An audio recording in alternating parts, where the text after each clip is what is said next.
So hi everyone, this is Rakesh and my teammate Neha. Together we'll be presenting security assertion by large language model paper. So basically, why do we need security verification of any hardware? So in order to understand that, we know that hardware is the root of trust in any computing system. So when we say hardware is the root of trust, it means that all secure operations, starting from encryption to isolation, everything depends on the hardware. So if the hardware itself is not secure, so no matter how secure your software is, there's going to be some fault in the system.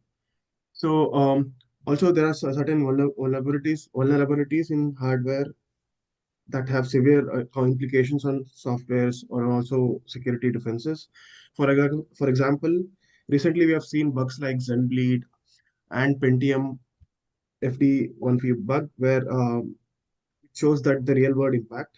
So here, the Zenbit, which was recently discovered, uh, it, it it gave away the vulnerabilities which was present in AMD CPU processors that allowed leaking sensitive information from registers. When it comes to Intel Pentium processor, because of the small bug, it nearly costed them $500 million in recall and damage control. So this tells how important it is in order to have a secure hardware. Okay, so when it comes to main challenges, so some of the challenges here are that whenever the bugs are discovered post fabrication, it leads to a lot of resource wastage, and it can be expensive, and sometimes it is impossible to fix. And sometimes even if the software can patch them, they can incur performance overhead. Also, when it comes to current hardware security verification methods, it is very manual and slow. So all this calls for a need of early stage detection and a scalable verification process. So we also currently the industry has state of art hardware verification processes like simulation, random regression, directed random testing, formal verification. We also have few faster and more efficient verification techniques like hardware fuzzing, information flow tracking, and hybrid techniques. So all these techniques they require a golden reference model or a hardware assertion in order to detect vulnerabilities. So this paper proposes the use of the generation of assertion based on the hardware specs. So here, assertions are basically written using the specifications of DOT, uh, such that they're used to prove statical properties using formal verification tools or dynamically verify using testing tools. So they are used to detect vulnerabilities in early stages of design, even when the DOT is not fully developed. So this basically gives an advantage such that it does not require any output of the DOT to detect the vulnerabilities. So when it comes, also there are certain limitations for assertions, like um, we need the designer has to know the deep understanding of the hardware, uh, and even the verification engineer. Also, the engineer also has to know the hardware security perspective of the design. So all this causes writing assertions to a process to be non-scalable, error-prone, and time-consuming. So I've added a small snippet here on the right side. So it is an example from one of our benchmarks, BM1, where which is used by the authors, which is less complicated compared to the BM7 benchmark, where we have used a small register lock design where the data in the register should not change when it is locked. So if you write an assertion for this condition, you can see that there are different factors which has to be considered. Like you need to know the security feature, that is how the register locks work, and you need to know how different signals are involved and which are the signals which are not involved, and also we need to know the timing of the signals, and also deep understanding and knowledge of different system verilog methods and timing constraints are required. in order to write the assertion tool. So all these are time consuming. So that is why this paper proposes use of large language models in order to write assertions. So this paper basically uses large language models, as I told earlier. This accelerates hardware verification processes. So let me briefly explain how large language models can be used to write assertions. So here we have to use appropriate prompts, such like the code comments written by the verification engineer or any designer, which are in natural languages, which also includes certain details about security spec. And also these comments, along with the surrounding context, can be used as a prompt, which are fed into LLMs to generate security assertions, thereby accelerating the hardware verification process. So basically here, I need to add one more point where recent researchers have made significant efforts to train and generate code using LLMs. For example, recently OpenAI Codex LLM was used to explain functional code for a program snippet just by using the comments. Also, there is one more instance where a small LLM GPT-2 model called Dave was used to produce Verilog code just by giving natural language description as the input. So here, this paper basically addresses two main research questions. So the first one is how can we use LLMs to generate security assertions for hardware, and the second one is how do LLM perform on different type of prompts that we use. So we'll get to know the answer of these questions later as we proceed. Also, this paper details about four main contributions. So here the authors provide a framework and benchmarks to evaluate LLMs in the process of generating hardware assertions, where the frameworks can fix a limited number of syntax errors or typographical issues in the assertions. Also, the second contribution is that evaluating a single particular LLM for generating security assertions. And the third point is that the authors are investigating the effects of different types of prompts, which can affect the generation of assertions. Also, the fourth point is uh, all these resources like the framework are and the benchmark they're on the open source so that it can be used by other people in the community. Okay, so now Neha is going to explain about the framework. Yeah. So this paper illustrates the evaluation framework developed to access LLMs for hardware security assertion generation. So next slide. Yeah. So the figure here depicts how it actually flows. It begins with a benchmark suite that includes a test bench, design source file, and golden reference assertion. This is going to serve as a basis for generating the prompts.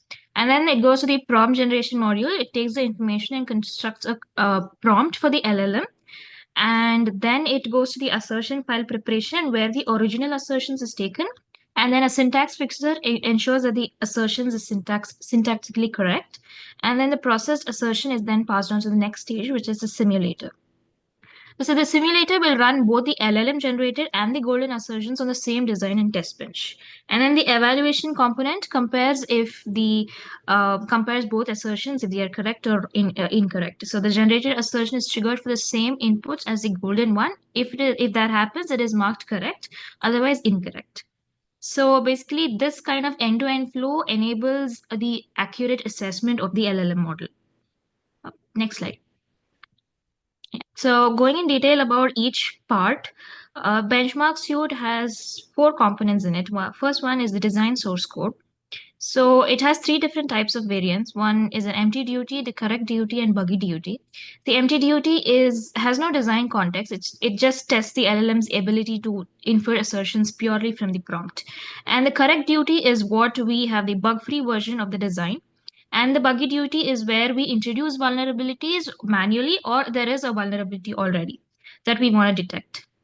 And the golden reference assertions, each benchmark has handwritten golden assertions in a .sva file. It can be manually created. Some of them here are manually created, and some are used from Open Titan's verification code. And the comment strings, coming to the comment strings. Next slide. Yeah, so here in this snippet, there are the different types of comment strings and example assertions and assertion beginnings, which form the main part of the benchmark suite. So there are different types of comment strings that you can give to the LLM model. One is a very brief one where there are no signal time, no signal information, or no timing information. And then brief comment is it has signal names and values, but there's no timing information. And detailed comment is highly specific with all the signal names, values, timing, and optimized for the LLM understanding. And then example assertions, there's no example at all. There's no example. And trivial example is a basic unrelated assertion. And a basic example is a simple version of the target assertion. A detailed one is a very detailed one, which gives you timing information on how the assertion should proceed with. And the assertion beginnings can be empty, short, or normal. It just helps assess how much partial assertion hints improve accuracy. Next slide. So the snap on the left is a test bench example of a test bench. So each benchmark also includes a system verilog test bench, which can be automated. It drives all signal for all possible values. So it is here it is parameterized by no duty signal bits, which indicates the number of signal bits, and log2 no clocks, which indicates the number of clock cycles required. So the counter values are mapped to the signal inputs, ensuring exhaustive testing of the generated assertion. Yeah, next. So the next part of the evaluation framework is a prompt generator. So the prompt for each benchmark is created by combining different parts systematically. It has the design source code where the code has the design description. The module part, the next part of the prompt is based on the golden assert.sva file where it has pre-written assertions. And then next slide. Yeah, so this is a flow. It first contains the design source, the module, the assertion clue, and the beginning string. So there's an example of the code. Next slide. The first 17 lines here are the one that Rakesh explains the design code. And then the lines 19 to 22 are the module part, which are derived from the pre-written assertions here. And the lines 24 to 27 are assertion clues. It says assert that or property to check that in order for the LLM to understand what to do. And the 28 is the part where assertion starts checking. Next slide. Yeah. So once the LLM generates assertions, the file generator fixes minor errors. There can be critical errors or minor errors. Minor errors are added to the copies, while critical fixes are given to the original assertions. Next slide. The next is the simulator. Yes, this is the main part where it simulates on LLM assertions and golden references, so that it can check if the assertion is passing or failing. And then we have the scoreboard, next slide, which collects the simulation logs. Yeah, there's an example of the logs of that the simulator displays where it gives the time if it fails or passes and this date, the values of the signals at that particular time. Next. Yeah, the scoreboard collects the simulation logs and compares the violations of the generated assertions with the golden reference. The generated assertion is considered correct if it triggers violations for the same inputs as the reference assertion. Yeah. Next slide. Yeah, this will be explained by Rakesh. Yeah, so I'm going to present you the evaluation and the result of the experiment conducted by the authors. So here, the LLMs which are used by the authors are Code DaVinci 002, so which was the most capable engines among the open AI engines at the time of the experiment, and the other OpenAI codex LLMs used are Code Q1 Code Gen 2B, the fine-tuned version, and the third one is the ChatGPT, which were used to demonstrate scaling of their framework. So the other point to be noted here is that all the LLMs used, they were not fine-tuned by the authors. So this makes sure that this reflects a real-time use where any designer can use LLMs out of the box. Also, the Code DaVinci 002 LLM is configured to generate around a maximum of 256 tokens, as the largest golden reference assertion among the benchmark needed for this particular experiment was around 160 tokens. So here, the authors used around 2,268 prompts on the engine for each benchmark, which had like 10 assertions for every query. So in total, it evaluated around 22,680 assertions across 2,268 prompt combinations. Okay, so I had mentioned earlier about the two research questions that the authors were trying to explain or consider. So the first question is the can LLM generate hardware assertions? So I've attached the result table here, which gives you different information about the result of the experiment. So here the original assertions are the assertions generated by the LLMs, whereas the process assertions are the assertions generated by LLMs along with the repaired copies of the assertions which are generated by the assertion file generator. And the all column stands for the total number of processed assertions, whereas the unique column stands for the unique assertions present out of the total assertions.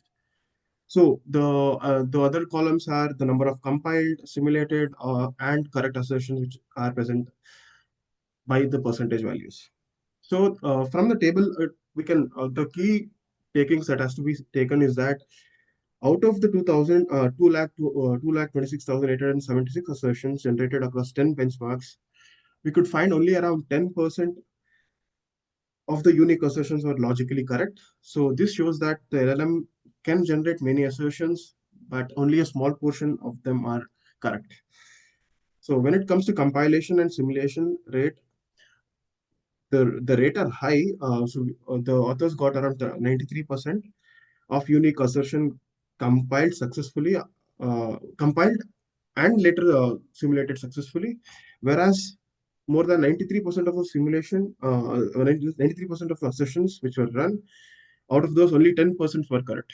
So one thing which has to be noted is that the benchmark BM6 shows the highest logical correctness, where 48.98% of the unique simulated assertions were correct.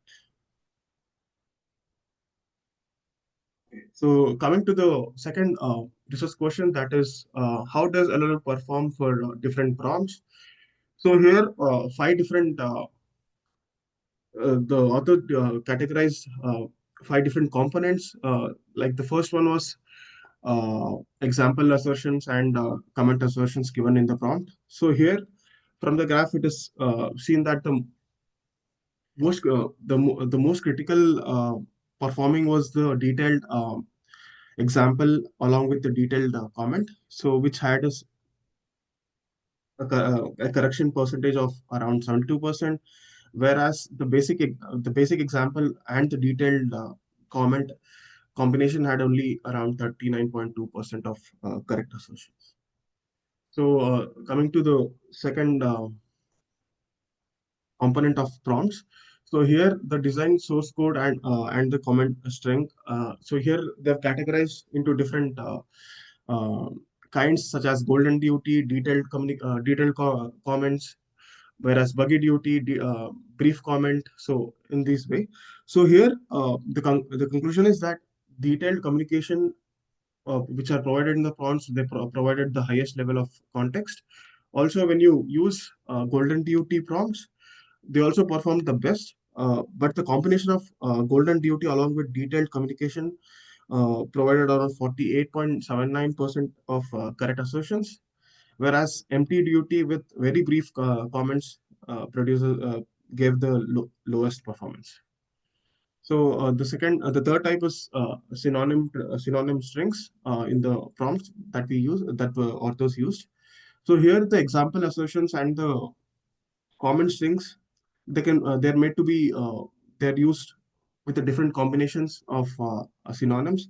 So basically, it generally had a very minimal effect on the result. So it it had around so there is one conditions where a property to check that string was used along with the assert that string. So these two combinations had slightly better assertion correction percentage of around 30%.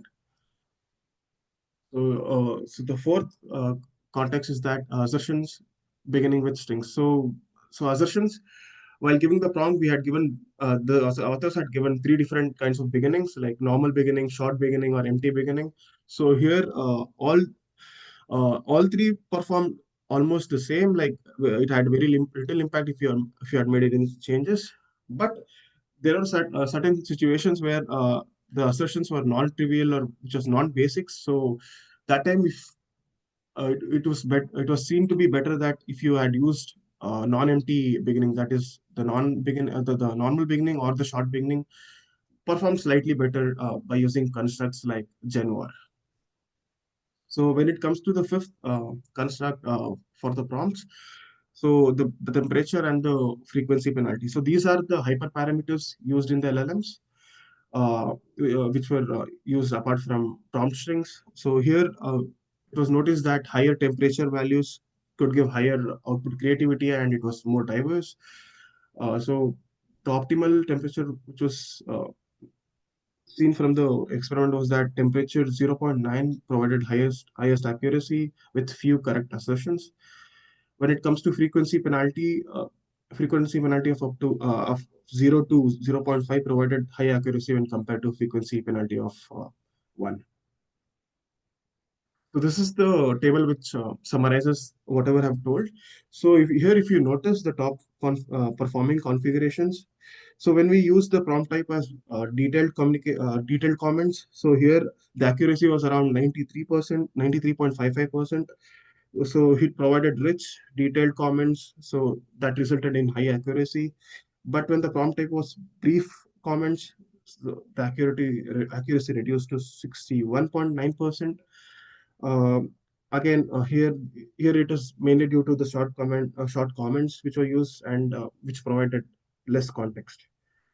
So the other prompt type which was used was very brief comments. So here again the accuracy reduced to 57%, giving the LLMs very less context or very minimal context. So whenever the authors used no example at all, so here the accuracy reduced to 50%. So here, no examples were given, no assertion examples were given fed to the LLMs. So that is the reason it had very low accuracy. So I was mentioning about or not failed assertion, wrong assertions which are generated by the LLM. So here are the few examples of wrong assertions which are generated. So as you can see, majority of the incorrect assertions, they were either invalid Verilog syntaxes or invalid variables, or the other type was they're either like incorrect variable indices. So here are a few of the incorrect examples, like invalid Verilog syntaxes. Here the syntax, they had some issues with the syntax. So here improper usage of the variables, and here it was problem with the indices of the variables. So and in this category we had some additional logics which are produced wrong by the LLMs. Okay, so Rhea is going to explain about the discussion and limitations of the experiment. Yeah, so these results can be discussed on three main parameters. One is the completeness of the benchmark suite. The paper uses 10 benchmarks to evaluate the LLM generated assertions.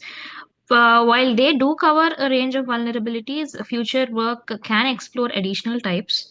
And the simulation test bench were exhaustive, checking all signal combinations, but to reduce complexity, the signal widths here in the paper were parameterized. So that might have affected it. And the use cases of the framework evaluates for generating hardware security assertions, but requires security expertise for effective use. While it's not ready for production without further refinement, but it does show potential in fine tuning LLMs. Next slide. Concluding, the whole paper, the study demonstrates that LLMs like OpenAI's Codex can automatically create hardware security assertions. The proposed pipeline generated 226,800 assertions with an accuracy of 93.55% under optimal conditions. But when it comes to varying prompt context, the average accuracy dropped to 26.54%. So this suggests that LLMs have potential in assertion generation, but may require more context to be fully effective. Thank you.